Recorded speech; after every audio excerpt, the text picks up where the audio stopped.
majoriti ataupun orang yang mendatang dia kena absorb. Dia kena absorb masuk dalam majoriti atau menjadi kaum itu. Sebab itu di Indonesia, kita melihat dia ada bangsa Indonesia aja. You Cina ke apa, you kena jadi orang Indonesia. Dan paling tegas sekali tindakan pemimpin dia pada zaman Soeharto. Bagi kata dua aja pada yang datang ni. Nak duduk sini, asimilasi. Tak nak, belah. Angkat kaki, balik ke negara masing-masing. Ini pemimpin sebenarnya. Ketegasan sama juga di Thailand. Ya. Keadaan yang sama berlaku. Bagi pilihan kepada mereka yang mendatang ni. Sebab mereka mendatang ni kena sedari. Dia tu mendatang. Dia tu pendatang. Sebab di setiap tanah ni ada tuan-tuannya kan. Dia bila mendatang, dia kena faham. Dan dia kena ikut syarat-syarat ditetapkan oleh tuan punya tanah itu. Bagi kata dua juga. Nak tinggal di sini, jadi orang Siam. Tak nak, angkat kaki, balik ke tempat asal usul kamu. Ini dia yang kita nak lihat. Masalahnya di negara kita ini tidak berlaku sedemikian rupa. Ya. Kekal dengan budaya bangsa masing-masing, cara hidup masing-masing, bangsa masing-masing, cuma kita diintegratekan dengan agenda-agenda nasional. Seperti dasar kebangsaan, dasar-dasar negara kan, bahasa kebangsaan dan sebagainya. Itu pun dia tak ikut, dia sebut saja. Dia menerima integrasi. Tetapi bila sebut perkara-perkara yang melibatkan dasar-dasar kebangsaan, bahasa kebangsaan, bahasa Melayu sebagai bahasa negara, semua bahasa kebangsaan, dia terima ke tidak? Dia faham ke tidak? Dia fasih ke tidak? Dia boleh bertutur ke tidak? Ataupun langsung tak tahu? Dan kita boleh sebut di sini bahawa ada sebahagian mereka, yang besar, langsung tidak boleh bertutur dalam bahasa Melayu. Sama juga berdasar kebudayaan kebangsaan dan sebagainya. Maknanya banyak dasar-dasar negara yang tidak betul diterima. Jadi apa maknanya? You tak terima asimilasinya you asimilate. Nanti orang kita tengok Cina di Kelantan, Terengganu kan. Sebab dia lahir di kawasan majoriti, macam saya lah. Lahir kawasan majoriti orang Melayu. Nak tak nak, kita kena bercampur dengan mereka. Sedikit sebanyak ikut adat budaya mereka dan sebagainya kan. Baru kita boleh bersatu. Barulah kita boleh mendekatkan diri. Barulah kita rasa selesa untuk bergaul antara satu sama lain. Tetapi perkara ini tidak berlaku dan kita sudahlah sejarahnya kita dipisah-pisahkan. Melayu di kampung, India di estate, dan orang Cina di bandar, di kampung-kampung baru yang kita sebut dari tempat tahanan komunis dulu yang kita nak iktiraf sebagai tapak warisan UNESCO dan sebagainya. Di situlah mereka duduk, mana dia punya sosialisasi, istilah yang kita nak gunakan lah kan. Sosialisasi dia, cara dia bersosial itu penuh dengan perkauman. Daripada awal lagi. Sejarahnya sudah begitu kan. Kita dipisah-pisahkan. Dan wujudnya kampung-kampung baru. Lagi kita dipisahkan. Di kampung barulah itu ada sekolah Cina dan sebagainya. Dan puan-puan ni tidak bergaul pun. Jadi tidak berlaku. Sekurang-kurangnya kalau tak banyak pun, kalau tak menerima pun asimilasi, sekurang-kurangnya sikit pun tak nampak. Ini masalah dia. Sikit pun dia tidak nampak kan. Okey. Katakanlah dia menerima integrasi. Saya nak sebut saja. Okay. Integrasi. Baik, kita terima integrasi. Mana kita disatukan dengan dasar-dasar negara, dasar-dasar nasional. Kuasailah bahasa Melayu. Fahamilah dasar kebudayaan kebangsaan. Mana dasar kebudayaan ini bermaknanya budaya itu yang mendominasinya adalah budaya Melayu, Bumi Putera, Islam. Contoh je lah. Tapi tak nak dia nak fair and square, sama rata, sama rasa. Tak, saya nak lihat, kita lihat secara serius perkara ini. Kalau perkara ini tidak berlaku, kita tidak disatukan dengan agenda nasional, kemudian perkara-perkara yang termaktub dalam perlembagaan, kita nak bercakap soal penyatuan lembaga mana, kita nak bercakap soal integrasi macam mana. Baik, kita kena faham beberapa perkara dalam sosialisasi, ejen sosialisasi. Saya ni cakap banyak, itu je. Tak apa, teruskan bro. Kita melihat ejen sosialisasi. Ya, sebab benda ni kita buat kajian kan. Ya, kita sebutkan sosialisasi politik. Antara ejen yang paling penting lah, keluarga. Ya, sejarah tu dah macam mana kan, sudah ada pihak keluarga. Ya. Keluarga ni celik-celik mata je. Kan, celik-celik mata buka tiap hari berbual dalam bahasa dia. Kemudian diikuti dengan sekolah. Udahlah, celik-celik mata guna bahasa masing-masing. Pergi sekolah Cina. Guna bahasa masing-masing. Kan? Dan sekolah Cina ni pula 100% proses pencinaan dia. Bukannya nak kata sekolah Cina ni maknanya gunakan separuhnya, sebahagiannya 50% bahasa Melayu. Tak ada. Hampir 100%. Kecuali subjek bahasa Melayu. Yang lain pengumumannya, pengajarannya, pembelajaran semua dalam bahasa Cina. Itulah subjek sejarah ke sains dan sebagainya. Cuma pilih bahasa Melayu je. Yang ada sedikit masa tu dalam seminggu tu. Itu sekolah. Cik buka-buka mata, kemudian dia kata, orang Melayu pun ada juga antara sekolah Cina. Berapa keras sangat. Berapa keras sangat, saya nak katakan. Katakanlah dia kata 15%. Besar lah tu, dia kata. Itu kita boleh bincang. Kemudian, orang Melayu hantar sekolah Cina ada sebab lain. Lagipun orang Melayu dah boleh cakap bahasa Melayu. Maknanya dia sudah selesai masalah dia. Isu dia sekarang ni, orang Cina ada sekolah Cina. Sepatutnya kena masuk sekolah Melayu, sekolah aliran kebangsaan. Supaya dia boleh mensosialisasikan diri dia, mengasimilasikan, tak kira sedikit walaupun tak terima banyak kan. Buka-buka mata daripada keluarga cakap Cina, lepas tu kan masuk sekolah, itu ejen sosialisasi yang kedua. Kemudian masuklah ejen sosialisasi yang ketiga. Balik ke rumah pula, buka TV. Buka media TV kan, abang atas meja, media. Dia mana dia tengok TV 1, TV 2, TV 3? Tak ada, pergi dah buat kajian. Sebab itu, puak-puak ni, mari, saya sabar. Bukan? Jangan pandai dia bercakap di parlimen. Mari kita debat di luar. Saya sabar. Saya sabar di parlimen. Yang perempuan, yang tak kahwin. Tak kira lah kan. Mari, panggil saya. Dia debat di parlimen, di luar meja parlimen, panggil. Dengan Tio Kok Siong dan sebagainya. Saya berani. Saya sabar. Pemimpin-pemimpin Dong Zong, Jiao Zong dan sebagainya. Saya sabar. Bukan? Saya sabar mereka kalau nak jantan. Bukan? Mari kita bersemuka dan cakap perkara ini secara akademik. Cakap benda sebenar. Benda yang sebenar kan? Baik. Dia balik rumah, masih lagi menggunakan bahasa yang sama. Kemudian tengok channel. Dia tak tengok channel Melayu, minta maaf lah. Bagi mereka, bahasa Melayu ni tidak ada apa artinya. Apa yang dikatakan oleh Prof. Teo itu memang benar. Memang benar pun.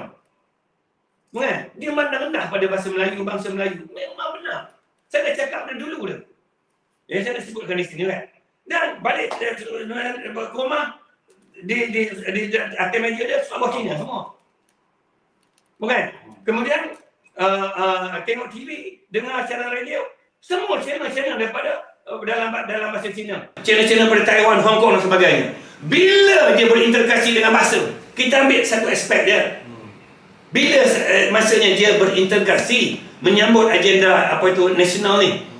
Itu yang ketiga, agenda sosialisasi media masa ke, media cetak ke, media sosial ke dan sebagainya kan. Masuk ke agenda yang keempat, NGO dia. NGO dia berasaskan kepada bangsa. Persatuan Bahasa Hokkien, Bahasa Cantonese, Bahasa Mandarin. Kemudian Persatuan Ayam Itik, Persatuan Pemandu, apa itu peniaga apa semua sekali lah. Memanglah Melayu pun ada bahasa-bahasa begini. Ini saya nak sebutkan dalam konteks orang kena faham sejarah. Kita ni siapa? Kita bangsa apa? Kita mendatang ke tidak? Siapa tuan punya tanah ni? So apa yang perlu dibuat oleh orang mendatang? Bila dia datang ke tempat ke rumah orang dan sebagainya, dia kena faham itu. Dia kena faham sejarah sebegini kan? Siapa kena kenal siapa? Kan? Siapa kena cakap bahasa apa dan sebagainya kan? Kenapa dia masuk pada NGO pula? NGO berasaskan kau jumpa bermesyuarat, bergaul dan sebagainya, semua dalam satu bahasa. Tak bergaul pun. Tak bergaul. Betul tak? Betul. Masuk pula ejen yang sosialisasi yang seterusnya, parti politik. Parti politik juga berasaskan kau. Bukan? Parti politik berasaskan kau. Jadi kalau kita tengok daripada mula buka-buka mata sampai dia pejam mata, kehidupan dia hanya dengan satu kaum ni, kecuali ada keperluan lain. Macam pendidikan tadi, dia tidak terhenti pada sekolah rendah dah. Ada 1,300 sekolah apa itu sekolah jenis kebangsaan kalau Cina kan. Masuk sekolah menengah ada sekolah persendirian. Masuk universiti pula ada universiti persendirian dia. Yang menggunakan bahasa dia. Bahasa dia contoh apa itu College New Era. Itu dipunyai oleh Tong Chong. Apa tu persekutuan lembaga pengurus sekolah Cina. Yang mana ada dalam dunia ni sekolah apa tu dipunyai oleh NGO. Kan universiti dia kan. Dia yang tentukan sendiri semua dan sebagainya kan. Tapi dia ada. Masuk sekolah apa dia punya college dia. Itu belum cakap tentang UTA yang dipunyai oleh MCA, gerakan apa tu Institut Wawasan dan sebagainya. Saya nak sebutkan daripada Pejam aja, celik aja sampai dia pejam balik. Sampai kerja pun nanti. Sampai kerja pun nanti kan. Dan sekolah Cina, apa tu, company-company Cina mensyaratkan pula lagi kan. Boleh mesti boleh bahasa Mandarin dan sebagainya kan. Jadi seolah-olahnya kalau you tengok daripada susul garu sejarah ni, udahlah sejarahnya kita kena terima hakikat. Sejarahnya kita ni mendatang. Saya sentiasa mengingatkan saja, sebab itu saya ini latar belakang sejarah dan sains politik. Profesor Teo Kok Sio ni lah bidang linguistik, bidang bahasa kan. Sama juga mendiang Profesor Tan Sri Koo Keng Kim dan sebagainya kan. Orang yang faham sejarah, mengkaji sejarah, biasanya dia akan sedar diri.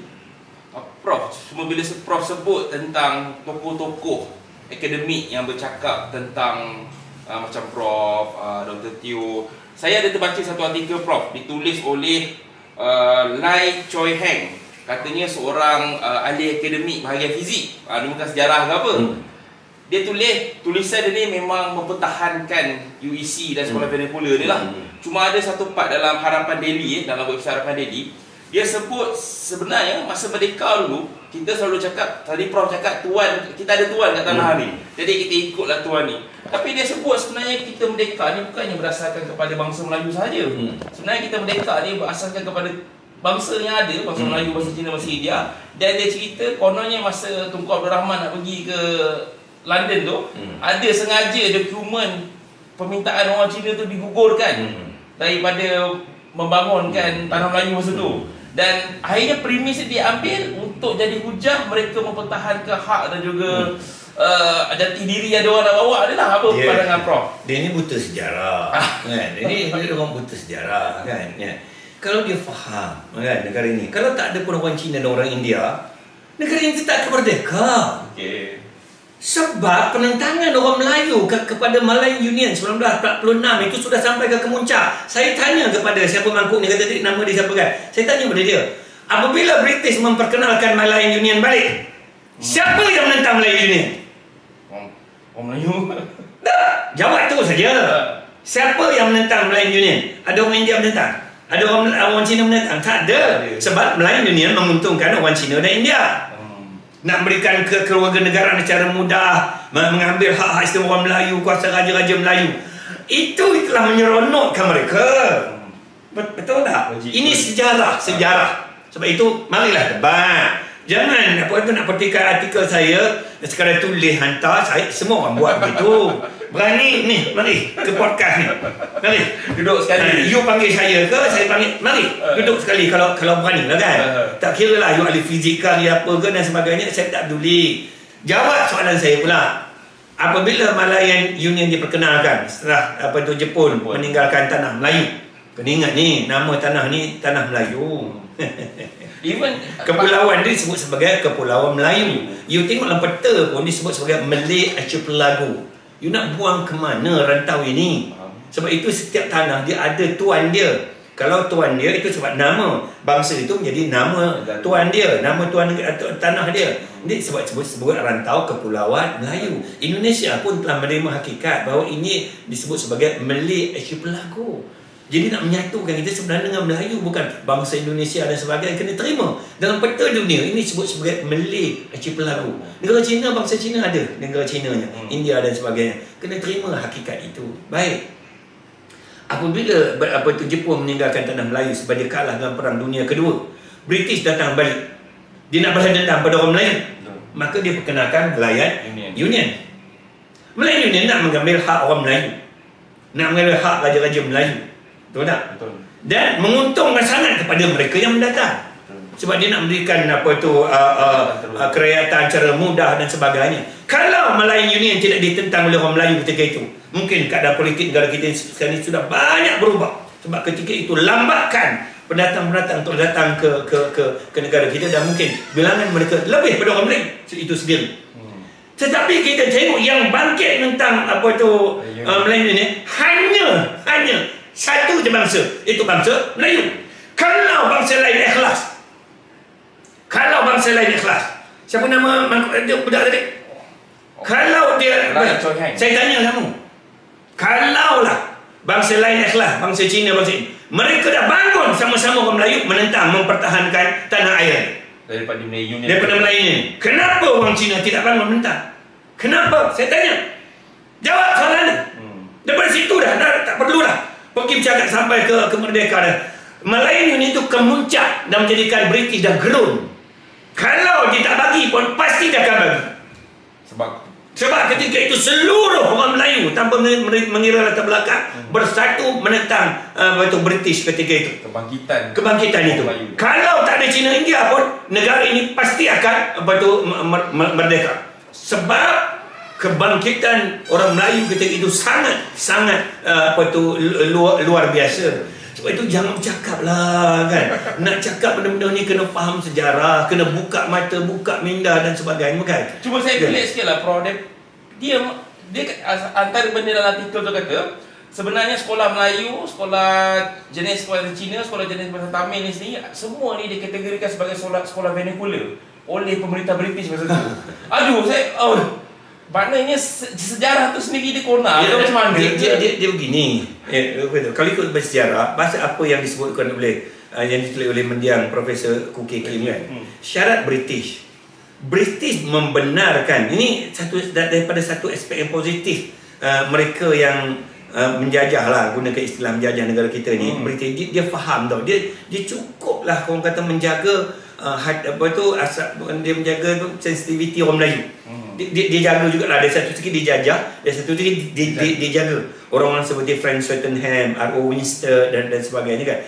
Kalau kita tengok dari segi sejarahnya, kenapa sekolah Cina dan sekolah Tamil ini dibenarkan ketika penjajahan itu berlaku? Gunakan istilah penjajah ya. Kenapa orang tak ada guna istilah penjajah? Dia kata menaungi ikut apalah. Tapi kita guna istilah yang umum, orang mudah faham kan. Bila dia datang menjajah itu, tak kira lah negeri Selat ke negeri bersekutu ke tak bersekutu, tak kira lah. Kita menganggap bahawa dia datang sini, dia boleh mencaturkan kita dan sebagainya. Dia benarkan sekolah Cina, sekolah Tamil, bawa cikgu-cikgu dia, buku teks dia kemari dan sebagainya, supaya dia tak menyangka yang orang Cina dan orang India ni nak duduk sini sampai mati. Maknanya nak tinggal di sini selama-lamanya. British menjagakan bahawa selepas dia keluar, maknanya negara ini merdeka, maknanya orang Cina dan India akan balik ke negara masing-masing. Jadi untuk mengelakkan mereka ni bermasalah bila balik nanti, tak tahu bahasa asal usul dan sebagainya kan, maka sekolah vernacular ini, sekolah Cina dan India ni dia benarkan. Tujuannya supaya bila dia balik nanti dia tahu asal usul dia mesti bercakap, berkomunikasi dalam bahasa Cina dan sebagainya kan. Itu sebab syarat British benar kan. Kalau tidak, British akan benar kan. Tapi British bagi syarat selepas itu kan. Dia tanya kepada orang Cina, kamu lepas merdeka ni nak tinggal atau tidak negara ini? Kalau kamu nak tinggal di negara ini, maknanya sekolah ini tidak perlu wujud dah. Sebab dia akan menimbulkan masalah. British sendiri pun dah fikir British sendiri. Itu pada sudut baiknya lah. Sudut baiknya kita melihat kan. British ni dari sudut baiknya begitu pula kan. Maknanya British pun sebut begitu. Bacalah dalam sejarah. Dan disebut juga oleh pakar-pakar sejarah ni. Maknanya dia menjagakan dia orang akan balik. Tapi bila dia nak balik duduk sini, sekolah-sekolah ini perlu dihapuskan dan sebagainya. Malangnya ni saya kata ni, pemimpin negara kita ini pada dulu sampai sekarang, malangnya selepas kita merdeka, kononnya atas dasar tiga bangsa ni lah kita merdeka. Tak ada tiga bangsa ni pun, bangsa Melayu saja kemuncak sudah ada dah, kita akan tetap merdeka. Sebab itu jangan cakap kari lah. Orang kata jangan sembang kari. Itu tadi tu, nak sembang mari kat sini kan, apa tu kan. Jadi saya nak sebutkan negara ini tetap akan merdeka walaupun ketika itu hanya ada satu bangsa. Klimaks dia sangat hebat ketika itu kan ya. Saya nak sebutkan situ. Jadi selepas mereka meninggalkan negara kita, sepatutnya sekolah ini tak ada dah. Macam Thailand buat, hapus habis. Indonesia buat, hapus habis. Bukan kita menindak. Sebab dia kena faham asal usul. Dia kena tahu diri dia siapa. Cermin diri kita tengok. Kita ni lain, berbeza dengan orang kepulauan Melayu. Saya nak bawa cermin besar-besar ke parlimen tu.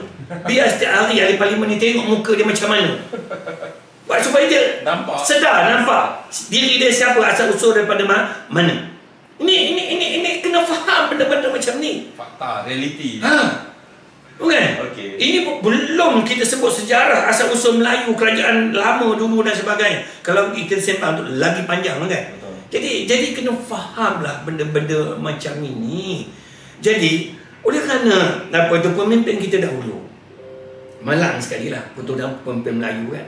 Bila dah kita dah merdeka, sepatutnya kita hanya ada satu aliran saja. Tapi kerana desakan-desakan puak-puak ni lah, itu yang disebutkan oleh seperti Tongzong. Kita sebut Dongzong lah. Kau orang hijau Dongzong lah kan. Orang Cina sebut Tongzong.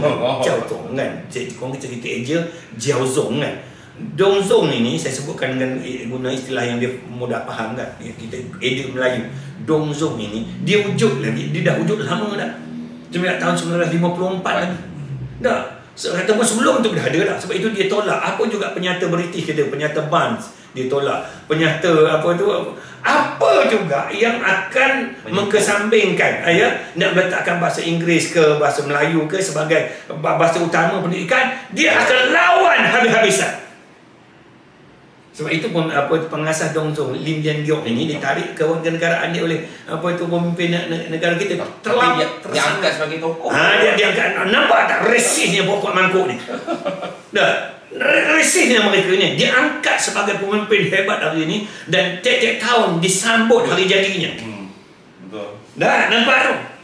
Dan ditesak kerajaan bagi balik kewarganegaraan pada dia. Yang dah tak ada pun. Yang tak ada walaupun dah tak ada dah.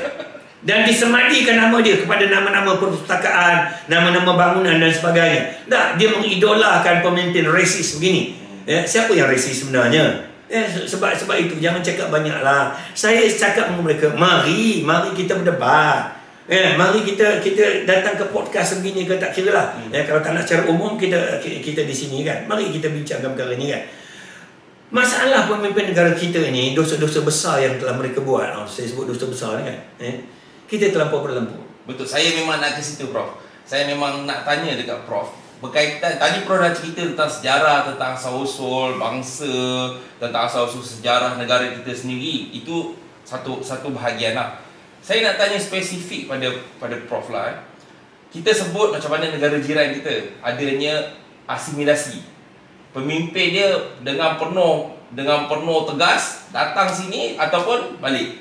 Tapi pemimpin negara kita dah berlalu lah benda ni, telah mengambil pendirian untuk berintegrasi. Dan bila berintegrasi ni Prof pun tahu macam-macam dasar lah, macam-macam akta lah digubal hanya untuk memastikan integrasi ni kononnya boleh berlaku lah.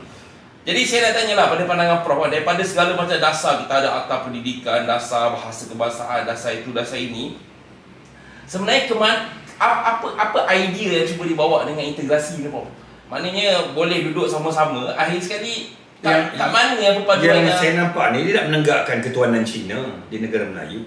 Biar saya cuba terang je kan? Bila orang Melayu melawankan ketuanan Melayu, kemain lagi kita kata dia racist dan sebagainya kan?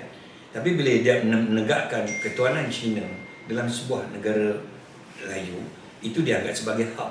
Okey, bukan? Betul. Ini yang kita kena buka mata lah. Saya dah bercakap lama dah. Kalau you tak nak menegakkan ketuanan Cina, you benar-benar nak berintegrasi, you dah tentu sekurang-kurangnya sedikitlah asimilasi, kuasailah bahasa negara. Ini kita terpaksa tiap-tiap tahun kempen bulan bahasa. Mana ada dalam dunia ni orang buat kempen bulan bahasa kebangsaan. Ini bahasa negara, wajib dia kuasai. Kan? Betul. Suka ataupun tidak, wajib dikuasai. Ini tengok ahli parlimen di parlimen cakap bahasa Melayu. Itu baca kita tahu. Baca. Bukan? Ya, betul. Itu belum lagi kita tanpa baca lagi. Okay. Bukan? Kita tengok kan. Betul. Termasuk yang bertaraf menteri yang suka yang kuat makan babi, contoh je lah kan. Okey, Prof. Lagi satu saya nak sebut begini kan. Di Thailand, paling kurang 4 Perdana Menteri dia berketurunan Cina tau. Okay. Chuan Lek Pai, Yin Lak, Thaksin Shinawatra, contohnya kan. Kenapa dia boleh terima orang berketurunan bukan Siam, tapi dia dah bangsa Siam kan? Dia keturunan Cina lah asal usulnya. Kenapa dia boleh terima sebagai Perdana Menteri? Sebab dia tak nampak dah dia sebagai orang Cina. Dia anggap dia sebagai orang siam. Cara hidup dia, cara dia menghormati raja dan sebagainya, nama dia sebagainya. Macam orang siam. Orang siam tak nampak dia bukan siam dah. Semacam siam. Sebab itu dia boleh terima dengan saat dia sampai diterima sebagai Perdana Menteri. Tiba-tiba kita bercakap pula, kita nak orang bukan Melayu pun boleh boleh menjadi Perdana Menteri. Bila bercakap di parlimen, nak sebut burung jadi bulung, bulung-bulung terbang di angkasa. Ayo, kalau ingin macam you cakap mau jadi menteri, mau jadi Perdana Menteri ya, jangan cakap jadi rakyat pun kamu tak layak. Betul. Prof, tapi bila saya cuba tambah sikit Prof, bila kita dah sebutlah kita pemimpin negara kita sebelum ni yang memilih untuk berintegrasi, dan diorang telah buat dasar-dasar yang cuba mengikat hubungan antara kaum ni semua lah, dasar bahasa dia apa semua. Jadi tak jadi itu satu cerita. Ada yang melawan apa semua. Tapi kalau kita tengok sekarang Prof, dengan isu apa yang berlaku 2-3 benjak ni, identiti negara sendiri. Kita duk cakap pasal okey, ada kaum ni, ada kaum ni, kita ikat dengan beberapa dasar untuk jadi duduk harmoni negara kita lah. Tapi sekarang ni sampai warisan negara sendiri pun nak di... Yalah, benda warisan ni benda sejarah. Nak tukar macam mana dah itu sejarahnya. Macam bro, contohlah kita terima integrasi tu. Habislah asimilasi tu dah berlalu dah masa tu. Kita terima integrasi. Masalahnya sejarah tu sendiri pun saya sebut dia kona-kona lah, macam tadi dia kona sejarah. Apa limit dia Prof, sampai ke mana? Memang dia kona sejarah banyak dah kan, apa tu. Itu kita tak tengok lagi sejarah mata pelajaran sejarah di sekolah kecenderungan Cina yang UIC ni kan. Dia yang tentukan, dia yang bentukkan, dia yang gubal sejarah itu dan sebagainya. Sejarah itu. Sebab itu tengoklah subjek sejarah sekolah kecenderungan Cina yang kita sebut sebagai CJUIC kan. Dia bincang tak sejarah asal usul negara ni? Tak ada dibincangkan. Apa juga yang berkaitan dengan dominasi Melayu, perkara berkaitan dengan Melayu ini, dia tak akan tunjukkan. Pada dia negara ini merdeka, buka mata, Melayu, Cina, India. Begitu dah. Dia tak melihat pada sejarah ratusan tahun, ribuan tahun dulu. Dia tak tengok benda-benda begitu. Kan? Ini masalah dia. Sebab itu orang macam ni, bukan saja sampai ke peringkat itu, dia tak faham pun sensitiviti orang Melayu ni. Patutnya dia kena menyelami perkara-perkara itu. Sama juga macam orang Cina negara Siam kan. Kalau kita tengok lah, orang yang mendatang negara Siam ni, bangsa orang Cina dulu lah, yang sekarang ni sebagai bangsa Siam kan, perkara-perkara berkaitan dengan raja, agama Buddha, kemudian bahasa, bahasa Siam, dia orang tak berani kritik. Sebab itu dijaga sepenuhnya. Kalau kamu kritik perkara ni, meringkuk dalam penjara berbelas tahun, utama raja dia dan sebagainya. Kalau kita tengok dia kutuk 3 perkara ni, raja dia kutuk, agama Islam, bahasa Melayu, dia kutuk kau punya. Nah, nampak tak mereka ni? Sebab itu ni multimedia ni kan, kita ada Menteri Komunikasi dan sebagainya kan. Tengoklah, kamu boleh gam orang ni website media sosial yang lain kan. Video sini kan. Habis di gamnya, habis di bandnya dan sebagainya kan. Perbualan di media sosial dia orang ni tengoklah sama, bukan? Tengok pemikiran dia. Sebab itu apa yang disebut oleh Teo Kok Siong tu memang ternyata sangat benar. Tapi you tengok bagaimana dia bersatu melawan ini. Tapi malang sendiri sekali kan. Benda ni dibangkitkan di parlimen. Tapi ahli parlimen Islam kita ni, sorry to say lah kan, tak kira dia PAS ke, UMNO ke, BN ke, PN ke, Bersatu ke dan sebagainya, PKR ke, kita mengharapkan mereka ni yang bangkitkan ni orang Cina. Saya nak sebut apa kepentingan kami bangkitkan perkara ini. Apa kepentingan Teo Kok Siong sebagai seorang Cina menyerang pendidikan dia sendiri? Apa kepentingan saya sebagai seorang Cina nak menyerang bangsa saya sendiri, menyerang kepentingan saya sendiri, menyerang bahasa saya sendiri, menyerang budaya saya sendiri, menyerang makanan saya sendiri? Bila satu-satu bangsa yang sama bangkitkan, itu bukan resis. Dia sedang menegur dan menasihatkan. Kalau orang Melayu cakap tentang Cina, kutuk Cina itu resis. Cina kutuk Melayu itu resis, macam dia orang buat ni kan. Tetapi yang bangkit ni daripada bangsa yang sama, itu tidak resis. Dan memang pakar dia memikir tentang masa depan negara ini. Dia sedang memikirkan integrasi nasional yang kita nak. Kan? Selami lubuk hati dia. Tapi kita sedih apabila pemimpin di negara kita ni, parti-parti politik ni tak berani. Saya menaruh harapan tinggi. Kalau saya tak boleh menaruh harapan kepada BN, UMNO bersatu, paling kurang pun saya menaruh harapan kepada PAS. Sebab pada dulu dia lantak. Kita rasa payah nak cakap benda macam ni. Bukan? Sebab sahabat-sahabat kita ada di situ. Sekurang-kurangnya kita nak mereka ini lupakan sebentar soal berapa undi kita boleh dapat dan sebagainya kan. Jangan biarkan seorang profesor Teo Kok Siang ni, dia tak Islam lagi. Beza dengan saya ni, saya tak Islam. Kalau saya over ni, tak apalah, contohnya saya Islam lah, saya kena jaga dengan Islam. Tapi Profesor Teo Kok Siang ni, dia ni Cina tapi tak Islam lagi. Jadi kita nak sebut di sini apa kepentingan dia? Dia tak ada. Dia bukan orang kaya pun. Dia hanya seorang ahli akademik daripada Terengganu yang saya kenal lama. Sekurang-kurangnya bangun. Wake up call to UMP PAS ni. Kalau saya tak boleh mengharapkan bersatu, saya tak boleh mengharapkan UMNO, saya mengharapkan PAS. Sebab dia pada dulu vokal. Bangun. Cakap benar. Jangan biarkan dia terkontang-kanting macam ni. Tak boleh. Tak boleh. Dia cakap apa Prof cakap benda yang betul. Prof cakap benda yang betul. Benda yang betul. Kalau tak nak pertahankan pun, sekurang-kurangnya tampil ke depan. Jangan biarkan dia cakap banyak. Guna point of order dan sebagainya. Ya. Tetapi sehingga ke hari ini, berhari-hari perkara ini telah dibangkitkan. Saya tak nampak lagi ada ahli parlimen yang hantam dulunya bercakap, tampil mempertahankan Profesor Teo ni. Kalau bukan kamu sebagai pemimpin, kami ni siapa?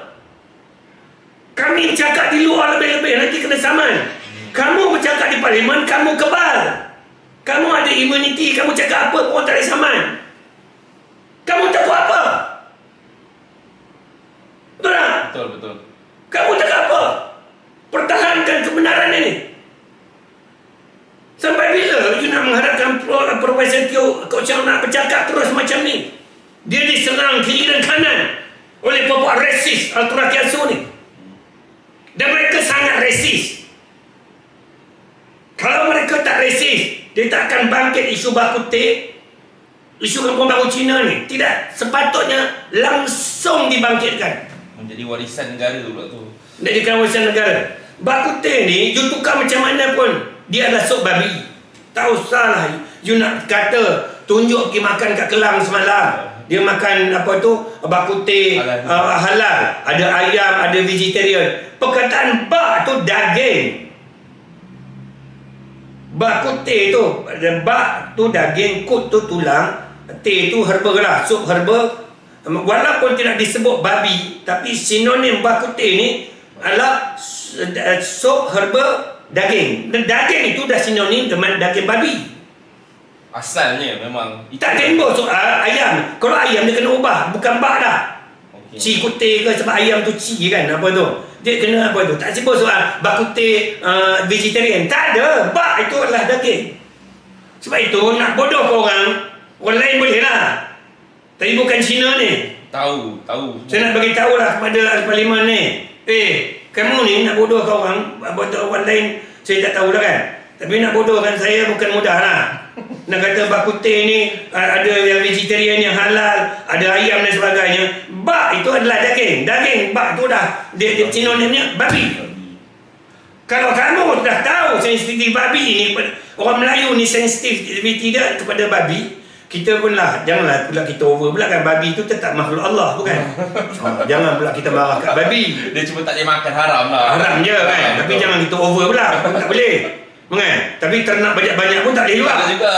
Kan? Sampai tercemar sungai, sampai negara ini jadi ekspor pula. Terlebih babi, terkurang lembu, kambing dan sebagainya kan. Itu tak boleh kan. Tapi jadinya macam tu juga. Terlebih babi kan. Kan? Punya baiknya kita kan, itulah orang Islam ni terlampau baik kita nak sebut kan. Patutnya isu bakuteh ni tak perlu langsung timbul. Maknanya kalau dia faham lah soal integrasi ni, sebab dia tahu sensitiviti orang Melayu ni. Orang Melayu ni dia tengok babi tu lebih teruk pada rasuah. Walhal rasuah tu lebih teruk pada babi. Sebab orang Melayu ni kan, sebab itu saya selalu sebut, nak jadi kawan tak ambil rasuah, letak aje kulit babi kat situ. Terus takut. Dia takut kan. Sebab orang Melayu ni, walhal dari segi hukumnya rasuah lebih teruk, lebih haram pada babi lagi. Tapi orang Melayu ni tidak bisa begitu. Dia babi tu lebih haram pada rasuah. Jadi caranya nak elakkan orang Melayu ambil rasuah tu, ambil duit tu letak kepala babi kat situ. Sentuh dulu, confirm takkan sentuh. Betul kan? Sebab jijik dia babi tu lebih teruk pada rasuah. Hadis hukumnya jijik rasuah lebih teruk pada babi kan. Sebab makan babi ni, babi tu tak salah apa kan.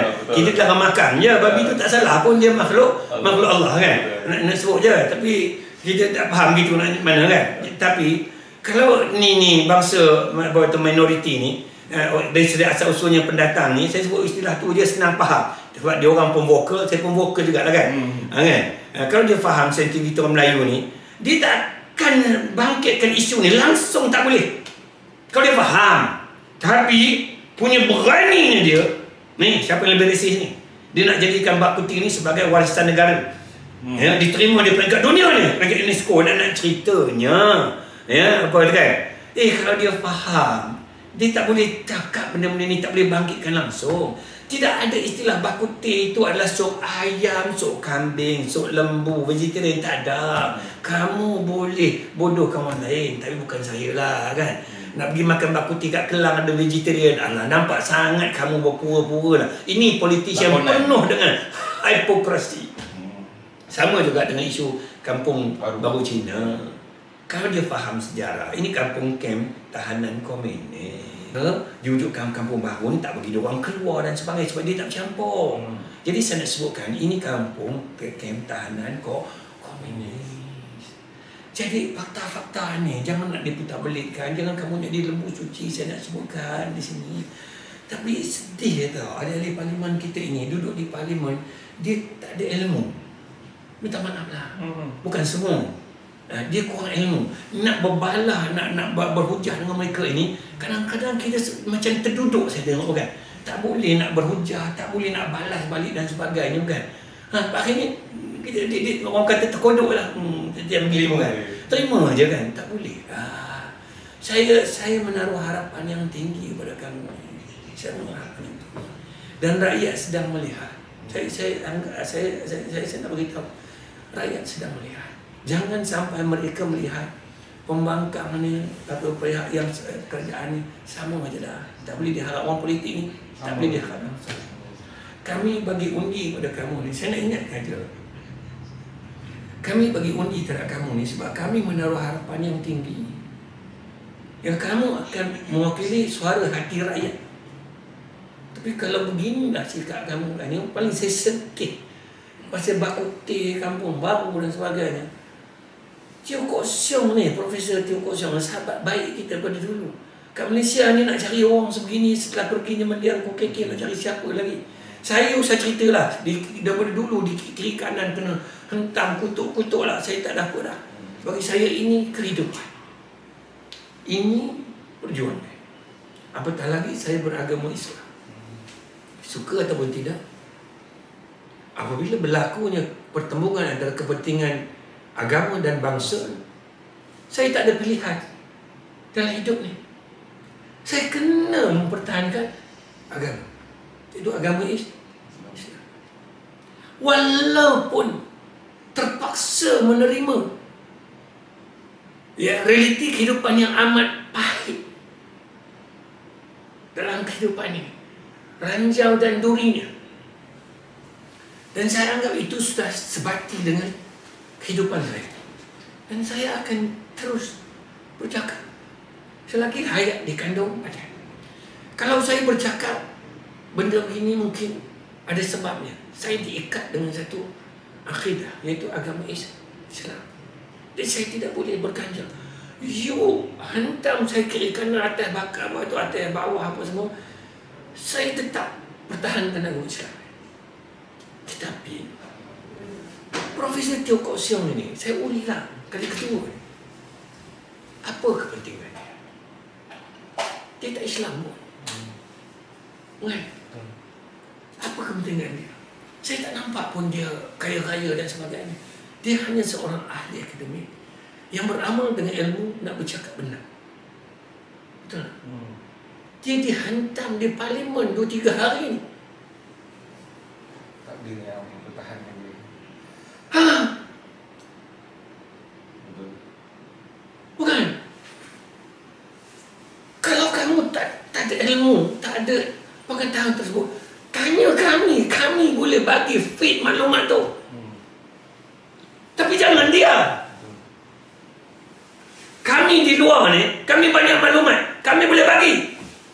Tanya kami.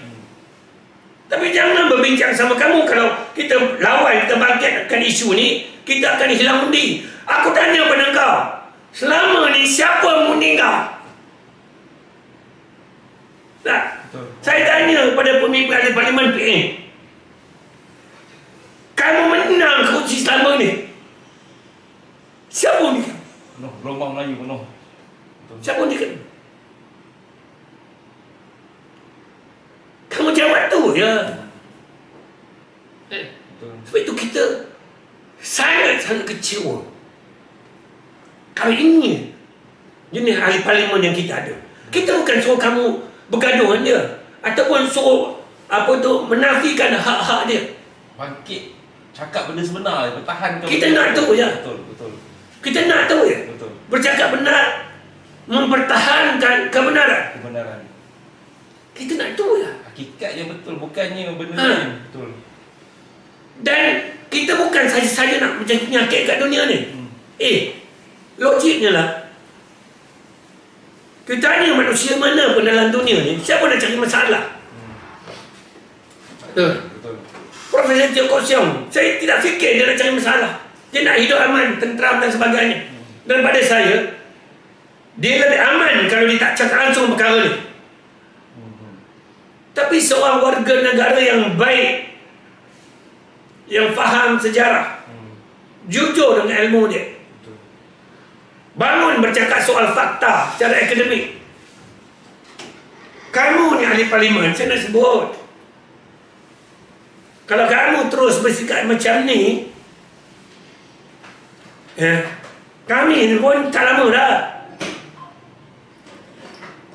akan terus nak mempertahankan korang je. Selama ni kami pertahankan, sebab kami yakin kamu boleh bawa suara rakyat ini. Tapi kalau beginilah sikap kamu, dia sangat-sangat mengecewakan. Prof, saya sebab Prof tadi cakap, kalau tak tahu tanyalah dekat Prof. Banyak fakta, banyak info, banyak kajian yang Prof tahu. Saya cuma nak tahu Prof, ni dia peringkat saya sendirilah Prof, saya nak tanya Prof. Kita sampai ke mana warisan pun nak diubah. Okey, kita terimalah integrasi tu kononnya. Kita terimalah integrasi tu berlaku. Walaupun soalan saya lepas ni saya nak tanya kepada Prof, apa benda yang pemimpin buat dengan integrasi ini. Itu satu soalan lain juga, keberanian pemimpin untuk bertegas dengan benda ni. Tapi sampai sekarang ni dah mula mengganggu identiti negara, dah mula soal benda-benda warisan negara. Sebenarnya spesifik lah mungkin Prof, orang Cina, apa yang masa Cina ni nak pergi ke mana sebenarnya? Apa yang ada dalam cita-cita hati sanubari sebenar-benarnya dia orang ni? Saya melihat bahawa mereka sudah menjangkakan bahawa sebab dari segi bilangan orang Cina ni dia semakin lama semakin menurun. Ya, dan dari segi budayanya di Malaysia ni kita lihat orang Cina ni semakin kurang beranak. Maknanya dia bagi dia 1-2 anak cukup dah. dia tak macam Cina dulu-dulu kan. Sekali beranak, tengok-tengoklah kan. Anak ramai, keluarga dia 12 orang, 10 orang dan sebagainya kan. Cina hari ni segi statistiknya, bilangannya makin turun. Dulu peratusnya lebih dari 30% lah. Ini turun sampai sekarang ni dalam 23%. Kalau trend ini terus berlaku, bilangan mereka akan semakin berkurang. Sebab dalam budaya orang Melayu ni, budaya Islam pun kan, anak tu rezeki. Bukan anak lah banyak mana pun. Tapi kena pastikan anak tu berkualiti kan. Kena ramai pun jadi tenaga dadah tak boleh juga. Kan? Dan sebagainya kan, ramai pun isap rokoknya ramai. Apa tu vape-nya ramai pun. Bukan saya tak katalah isap rokok tu tak berakhlak dan sebagainya kan. Tapi buat benda-benda yang terlarang ni ialah Islam ni kalau boleh dia elakkan lah kan. Itu saja. Sebab hari ni kita bercakap soal kualiti bukan kuantiti kan. Jadi ini pandangan peribadi saya lah. Dia orang berhak nak argue ke, tak ada masalah. Jadi kerana penurunan dalam angka ini sebagai turun dan sebagainya, suka ataupun tidak, dia mesti jadi orang yang vokal, yang menjadi Atra Kiasu mesti menang. Jangan kena pastikan dan apa itu kena pastikan juga pada masa yang sama, sebab undi dia ni undi penentu. Kan, sebab undi ni penting kepada kedua-dua belah pihak. Kan? Jadi kepada kita ni pula, kita terpengaruh lah dengan begini. Nak undi, dia tak undi pun sebab dia dah tahu dah nak undi siapa. Bukan? Sayanglah PN ni selalu tertipu kan. Dia ingat dia bawa gerakan masuk tu dapatlah undi Cina. Tak ada. Orang gerakan sendiri tak pangkah. Saya nak bagi tahu je. Orang gerakan sendiri tak pangkah. Ataupun bawa MCA masuk ke, tak silap lah. MCA sendiri tak pangkah. Saya nak sebut lah. Ini realiti dia.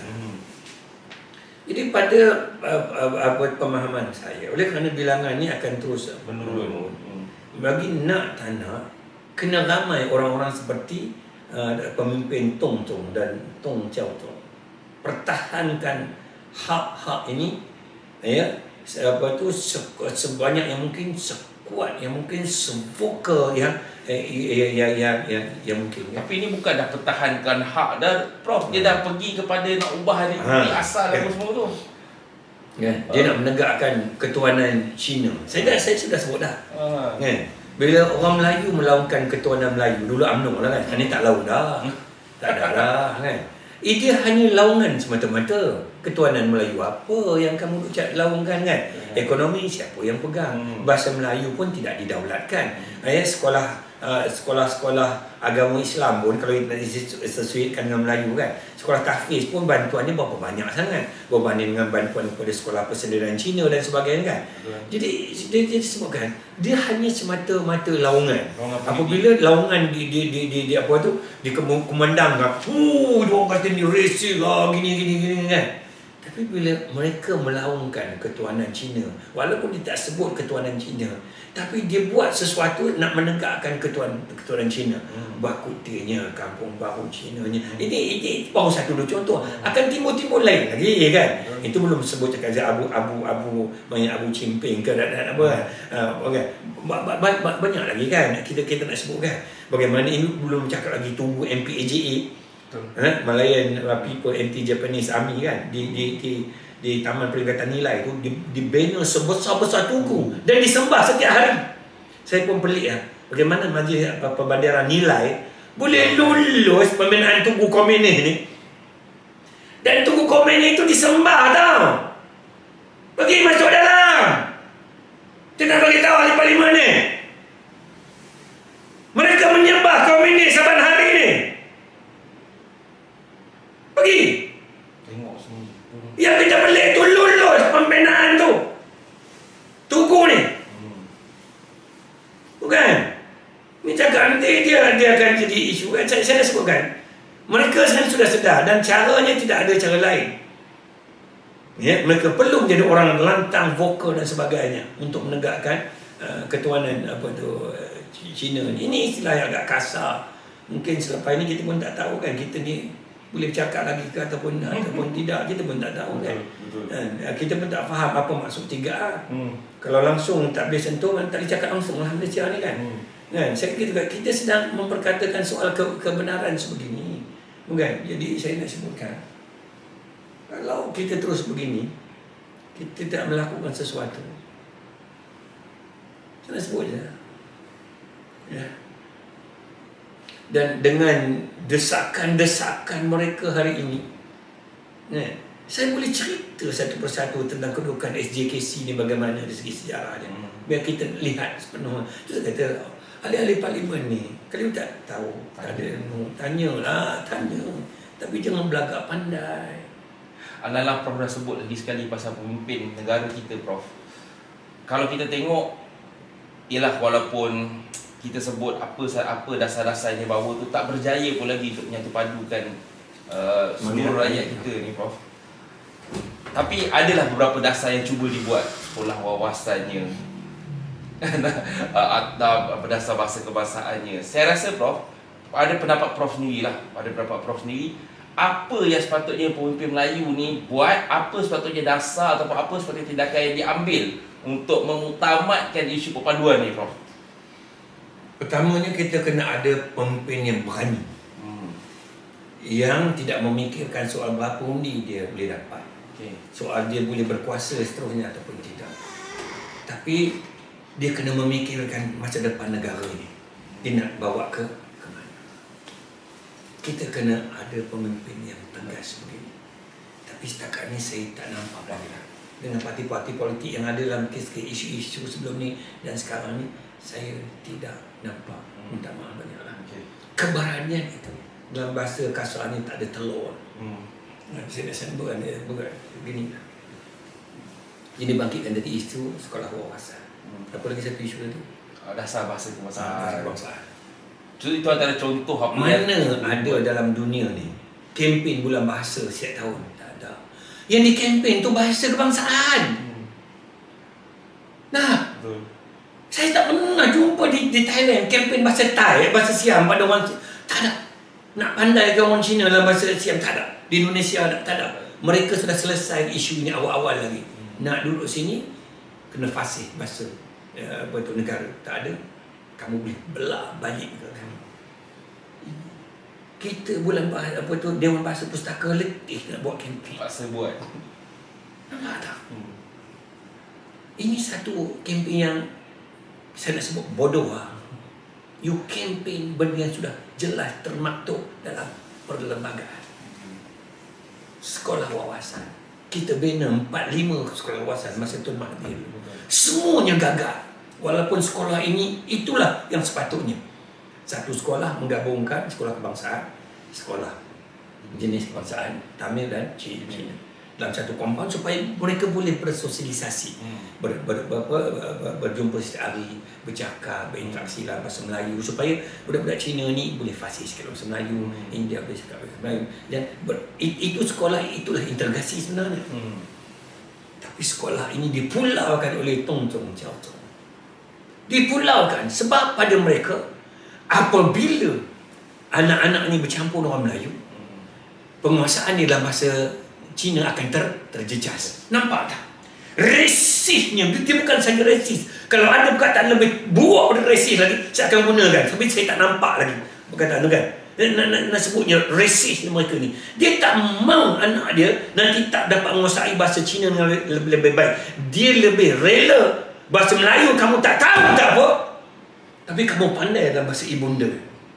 Ini sangat-sangat resis. Kamu tidak layak, saya nak beritahu pemimpin-pemimpin seperti NGO yang sekali sebut Tongcong.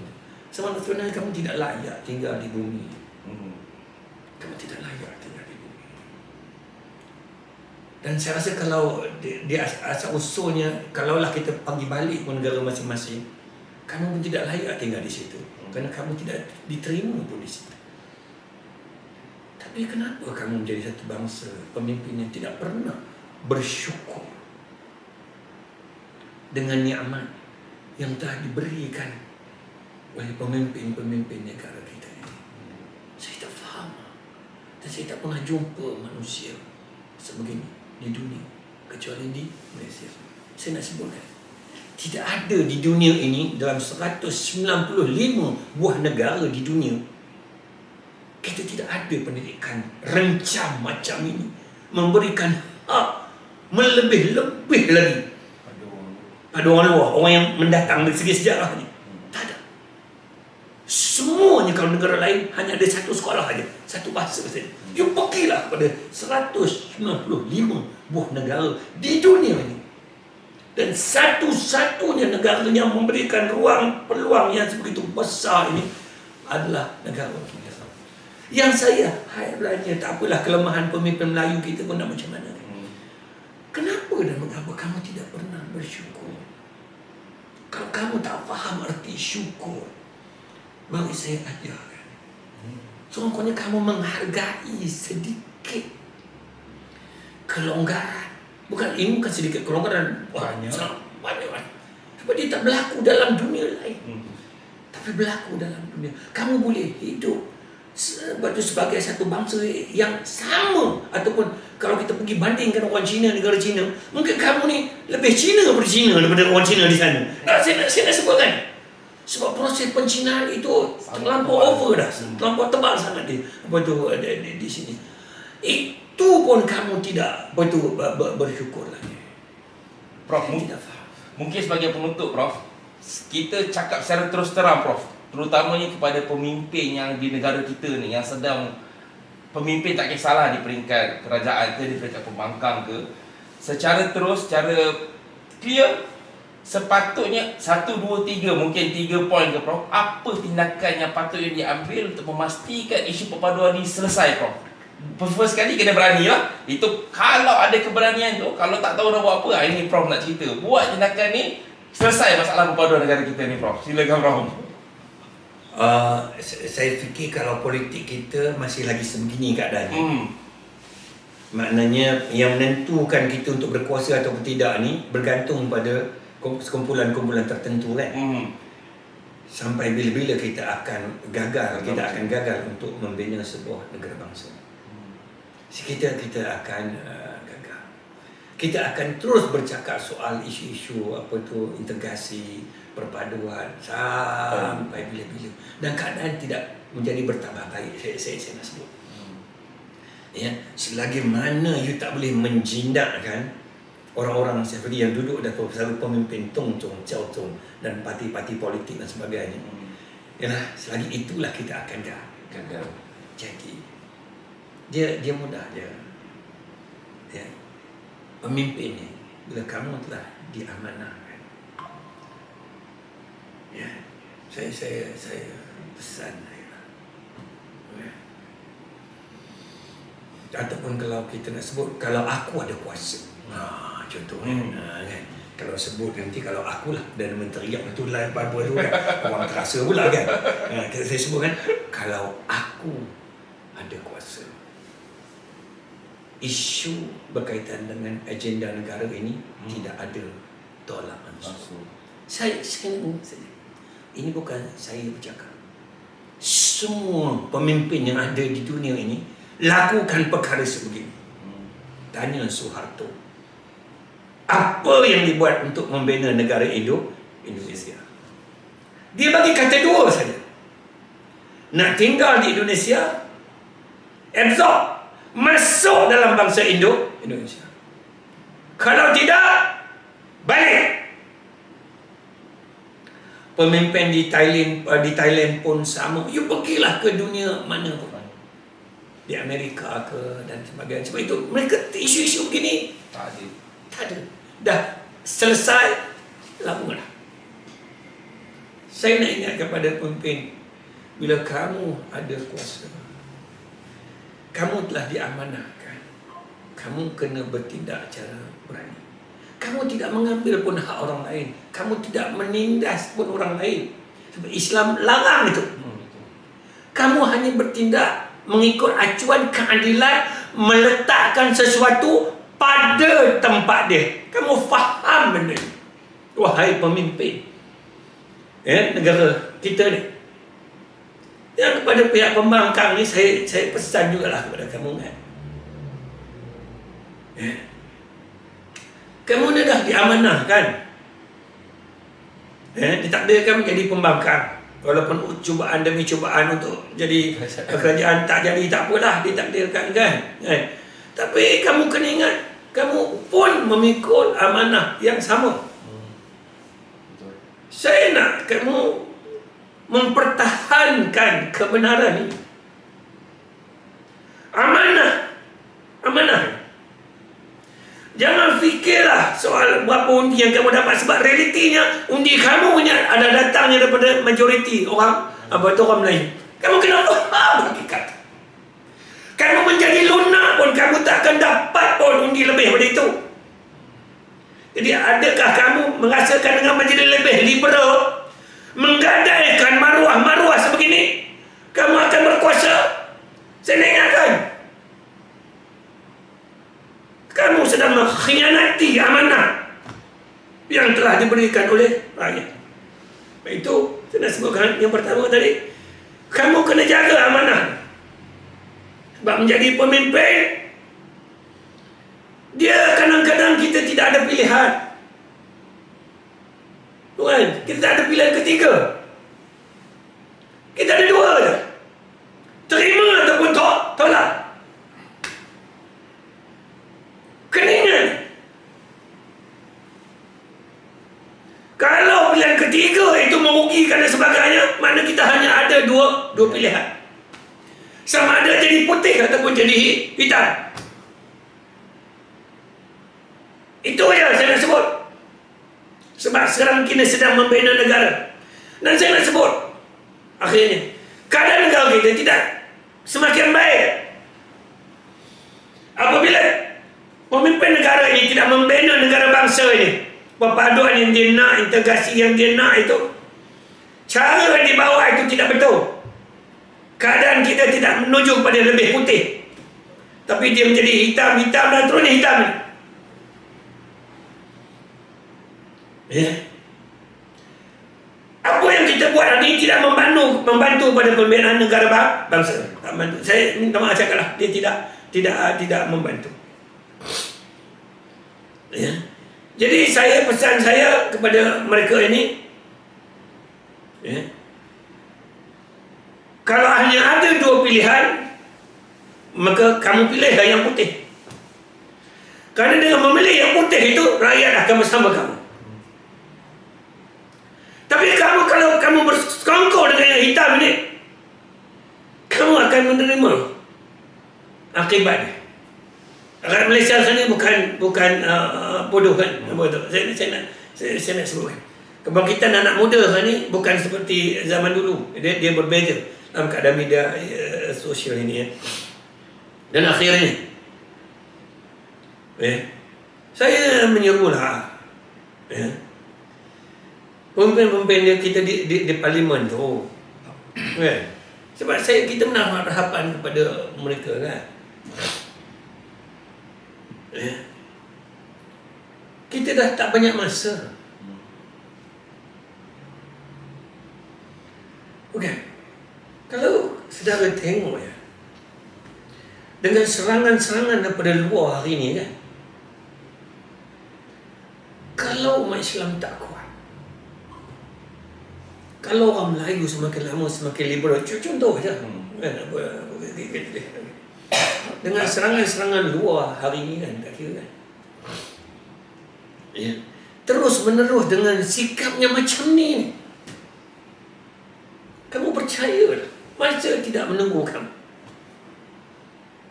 kamu akan dikutuk oleh generasi anak cucu cicit kamu pada masa akan datang.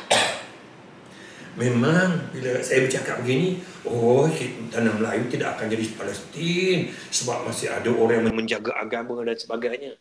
Saya nak sebutkan, dalam dunia hari ini, kita hanya tidak boleh main dengan slogan, sentimen dan sebagainya.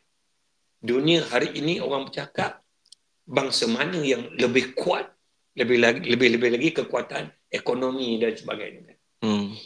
Saya nak sebut di sini, kita sudah tidak banyak masa. Dan saya, kalau kamu tak reti pun nak memimpin negara, sekurang-kurangnya belajarlah pada pemimpin Qatar. Okay. Ketika dia menjadi pemimpin tuan rumah bola sepak Piala Dunia. Nah, saya bukan nak kata saya ni bagus ke, hebat tak ke. Tapi bila kita tak nampak sesuatu tu, jadi kita terpaksa bercakap macam ni kan. Akhirnya habis lepas tu. Nak mencelah. Bolehlah. Sebab saya nak habiskan ni.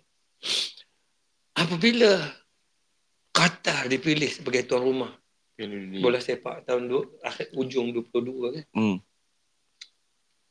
Inilah pemimpin sebenarnya yang memikul amanah dengan satu ketegasan. Saya rasa rakyat dia takkan lupa sampai bila-bila pemimpin seperti ini. Kalau kamu tak nampak pun kehebatan baginda Rasulullah sallallahu alaihi wasallam. Paling kurang tengoklah negara-negara jiran kita.